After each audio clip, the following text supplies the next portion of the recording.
Shalom. First off, I want to give all praise, glory, and honor to Yahweh, Bahashem, Yahweh Shai, Bahashem, Rakakodash.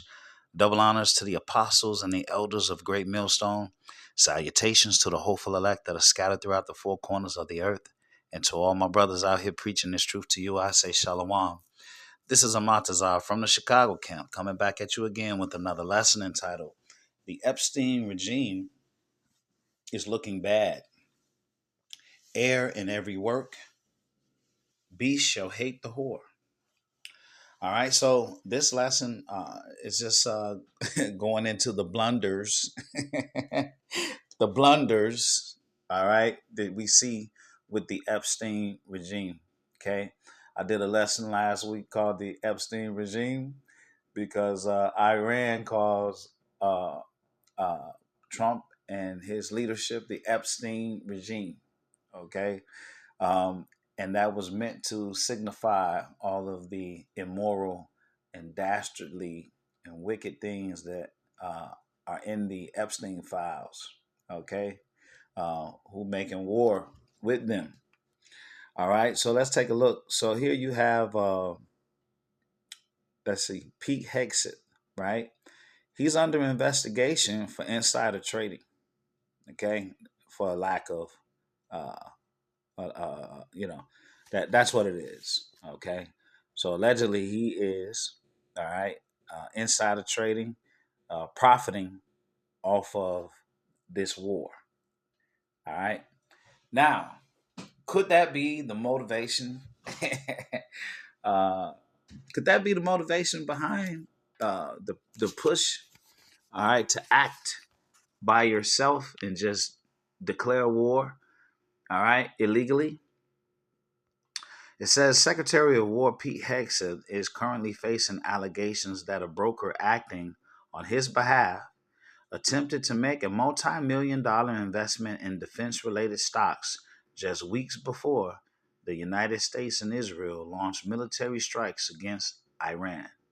The controversy centers on reports that Hegseth's wealth manager at Morgan Stanley contacted BlackRock in February of 2026 to inquire about a defense industrials active, a defense industrials active exchange traded fund.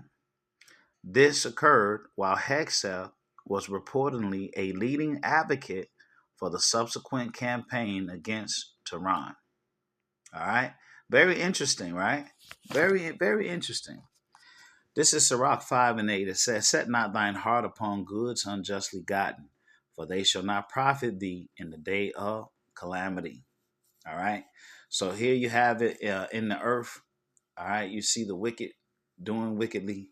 All right. And yet the Lord tells us, all right, that we don't set our heart upon goods unjustly gotten, for they shall not profit thee in the day of calamity. Proverbs 10 and 2 says, Treasures of wickedness profit nothing, but righteousness delivereth from death. Okay?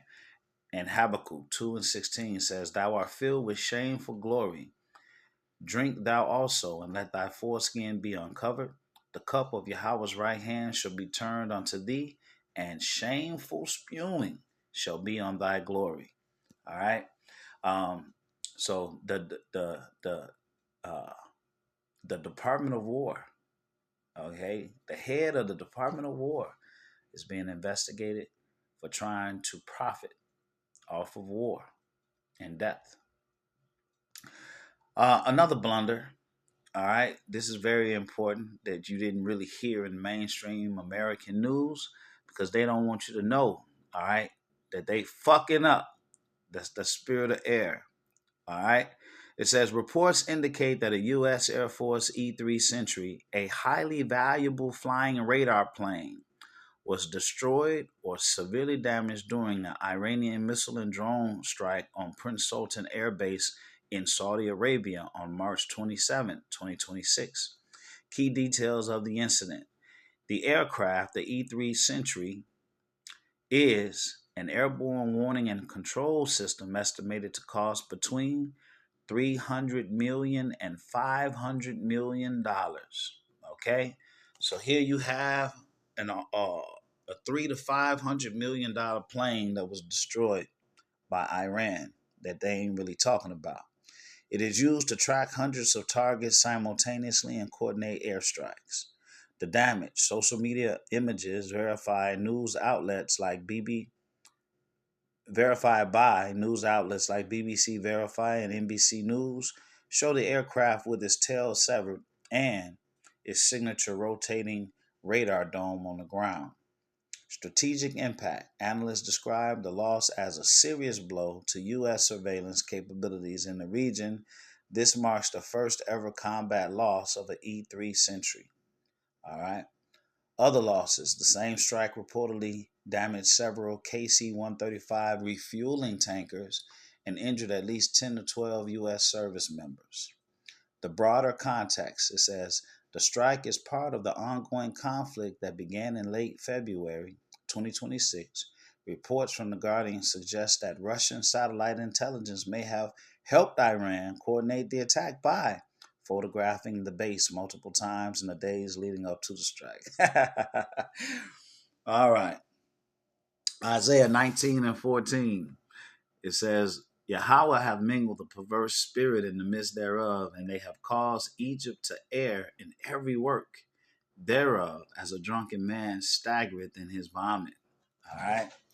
So the question is, right, what's going on now?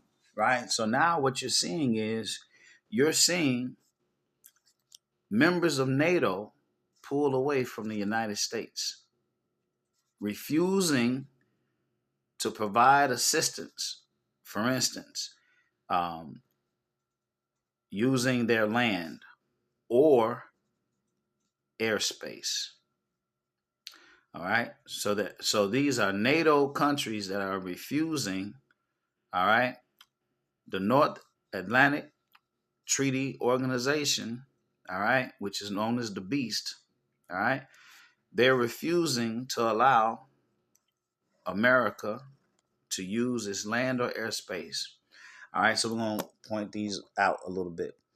As part of April 2nd, 2026, a significant diplomatic rift has emerged as several key European Union and NATO allies have officially refused to provide military aid or allow the use of their territory for the ongoing U.S.-led war against Iran.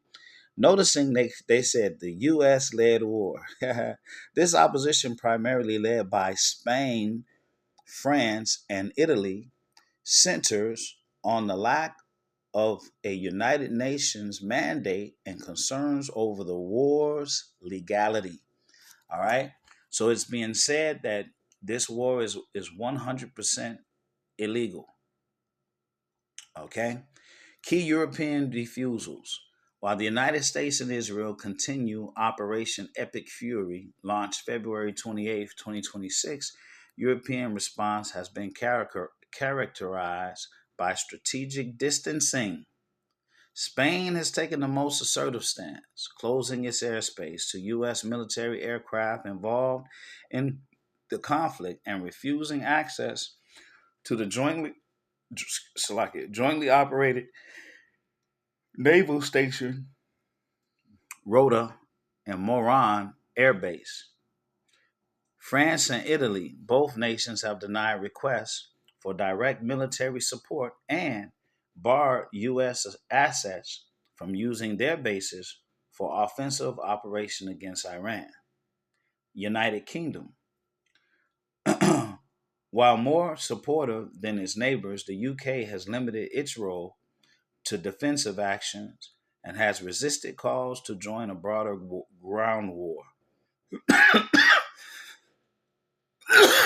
it's like it's like it. Though it has permitted limited use of its bases for strikes against missile sites. U.S. reaction and NATO impact. The refusal has sparked sharp criticism from the Trump administration. President Donald Trump has labeled European allies, okay, these are his NATO allies, okay, cowards and paper tigers, threatening to withdraw the U.S. from NATO or refuse to fulfill treaty obligations. All right. Let me see. Um, so let me read this small statement by uh, Marco Rubio. It says, I'm sorry, it's not a statement. Secretary of State Marco Rubio has questioned the utility of the alliance, stating that allies deny base access during critical needs. There is little If allies deny base access during critical needs, there is little reason for the U.S. to remain in NATO. Okay, all right. So, reasons for the European opposition: a lack of UN mandate, energy and economy. Okay. Um, it says EU leaders argue the war lacks legal basis without a UN Security Council resolution. Energy and economy, it says there are deep fears that the conflict and the closure of the Strait of Hormuz will trigger a permanent energy shock and economic crisis in Europe. Regional stability, countries like France emphasize that any long term security in the Gulf can only be achieved through consultation with regional powers. So, what's interesting to note is that, um, so you have, let me see, did they say, I can't, let me see, I can't remember if they said